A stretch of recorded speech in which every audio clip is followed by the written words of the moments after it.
नमस्कार, तुमच्या सर्वांचं स्वागत करतोय आपल्या चॅनलवर. मित्रांनो, गेल्या काही दिवसापूर्वी मध्य प्रदेशमधील एका कोर्टामध्ये डॉक्टर बाबासाहेब आंबेडकरांचा पुतळा बसवायचा होता. परंतु त्या पुतळ्याला बसविण्यासाठी एका जातीवादी वकिलाने विरोध केला. त्याचं नाव होतं अनिल मिश्रा.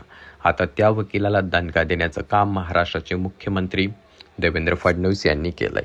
तर नेमकं काय काम केलंय आपण पाहणार आहोत. परंतु तत्पूर्वी तुम्हाला विनंती असेल, आपल्या चॅनलवरती तुम्ही जर नवीन असाल तर चॅनलला नक्कीच सबस्क्राईब करा. तर मित्रांनो, त्याचं झालं असं होतं की मध्य प्रदेशमधील एका कोर्टामध्ये डॉक्टर बाबासाहेब आंबेडकरांचा पुतळा बसविण्यात यावी यासाठी त्या ठिकाणी असणाऱ्या न्यायाधीशांनी देखील निर्णय दिला होता.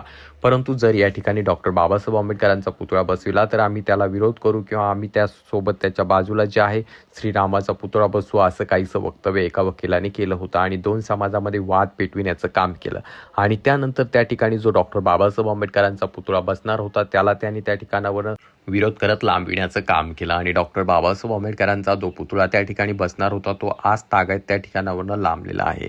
परंतु महाराष्ट्रामध्ये असं होत नाही. महाराष्ट्रामध्ये डॉक्टर बाबासाहेब आंबेडकर यांना मानणारा प्रवर्ग मोठ्या प्रमाणात आहे आणि डॉक्टर बाबासाहेब आंबेडकर यांच्या विरोधात काम करणं जमतच नाही. आणि त्यात आता महाराष्ट्राचे मुख्यमंत्री असणारे देवेंद्र फडणवीस यांनी थेट त्या ठिकाणी जे आहे डॉक्टर बाबासाहेब आंबेडकरांच्या नावाने प्रशिक्षण केंद्र चालू केले आणि ते वकिलांसाठी चालू केले. त्यामुळे हा सर्वात मोठा दणका त्या जातीवादी वकिलाला बसलाय. त्याने एका कोर्टामध्ये डॉक्टर बाबासाहेब आंबेडकरांचा पुतळा बसू नव्हता दिला तर इथं थेट त्यांच्या नावानेच एक शैक्षणिक केंद्र चालू करण्यात आलं आणि तेही वकिलांसाठी करण्यात आलं आणि हा एक प्रकारचा त्या जातीयवादी वकिलाला मोठा दणका आहे.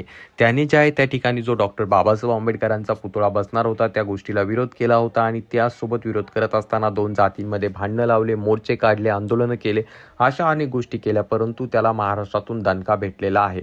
तरी तुम्हाला याबाबत काय वाटतं खाली कॉमेंट करून सांगा. चॅनलवरती नवीन असाल तर चॅनलला नक्कीच सबस्क्राईब करा.